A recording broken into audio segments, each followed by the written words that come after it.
यदि जल को मुट्ठी में कसकर बांधें, तो जल कैसे अपना मार्ग बनाकर निकल जाता है?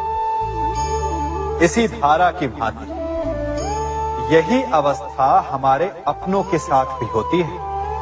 अधिकतर हम जिनसे प्रेम करते हैं, हम सदा उन्हें अपने समीप रखना चाहते हैं, स्वयं से दूर नहीं होने देना चाहते। चिंता करते हैं, भय खाते हैं कि कहीं उनके साथ या उनसे कुछ बुरा घटित ना हो जाए, और ऐसे में हमारे अपने ही हमसे दूर हो जाते हैं, ठीक मुट्ठी में बंधे जल की भांति। इसलिए जिनसे आप प्रेम करते हैं, उन्हें स्वतंत्र कर दीजिए, उनकी सोच को स्वतंत्र बनने दीजिए, उन्हें अपने मार्ग स्वयं ढूंढने दीजिए, क्योंकि आप सदा उनके साथ उन्हें मार्ग दिखाने के लिए नहीं रहने वाले। इसलिए अपनों के साथ अवश्य रहें, परंतु उन्हें बांधे नहीं।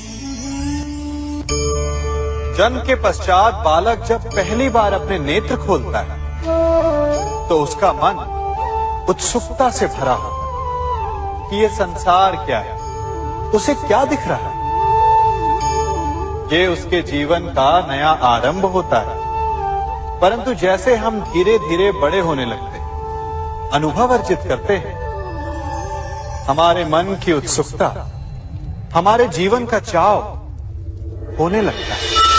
तनिक सोचिए, जब हम सुबह सोकर जगते हैं, अपनी आंखें खोलते हैं, तो उसे ही हम अपने जीवन का प्रारंभ समझ ले, तो सुबह से लेकर संध्या तक के समय को ही अपने जीवन जीने का समय समझ ले, तो कितनी स्फूर्ति आ जाएगी आप, कितने काम कर पाएंगे, कितने लक्ष्य अर्जित कर पाएंगे। पलों से मिलकर घड़ी बनती, घड़ी से मिलकर प्रहर, प्रहर से मिलकर दिन बनते हैं, और दिनों से माह और वर्ष। यदि आप अपना हर पल, हर प्रहर विश्वास से जिए, हर दिन उत्साह से जिए, तो आपका संपूर्ण जीवन सार्थक हो सकता है।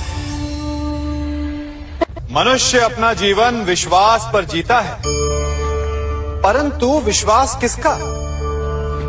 तनिक सोचिए, किस पर विश्वास है आपको? महापुरुषों की कही बातों पर, ग्रंथों में लिखे ज्ञान पर, माता पिता की सीख पर, या मित्रों के दिए गए निर्देशों पर, या फिर मेरी कही बातों पर?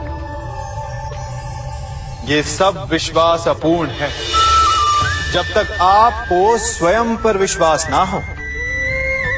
यदि विश्वास करना है, तो पहले अविश्वास करने के विज्ञान को भी सीखना चाहिए।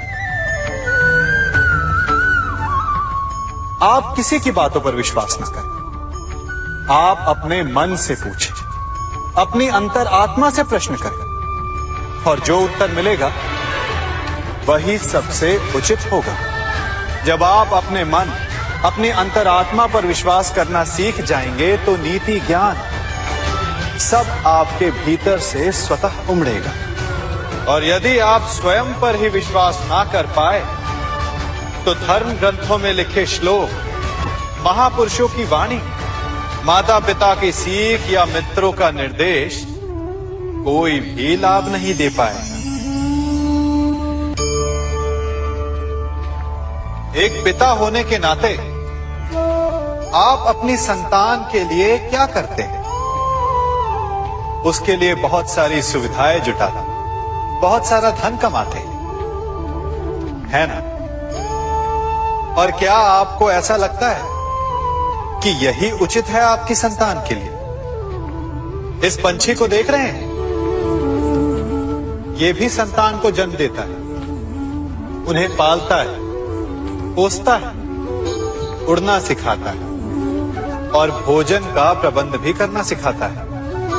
परंतु उनके बड़े हो जाने के बाद उनके लिए अलग से घोंसला नहीं बनाता। क्यों?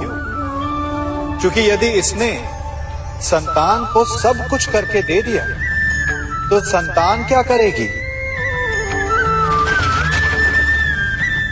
वो अपनी संतान को तब तक भोजन कराता है जब तक उसकी संतान स्वयं भोजन का प्रबंध करने में सक्षम नहीं हो जाती।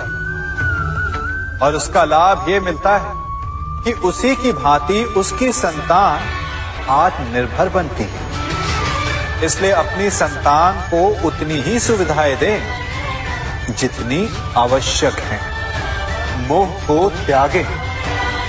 आपका उनसे मोह उन्हें कभी आत्मनिर्भर नहीं बनने देगा। अपनी संतान को कर्म करना सिखाइए। यदि आपकी संतान कर्म करना सीख गई तो वो धन स्वयं कमा लेगी, और यदि वो आलसी अकर्मण्य बन बैठे तो आपके संचित धन का भी नाश कर देगी।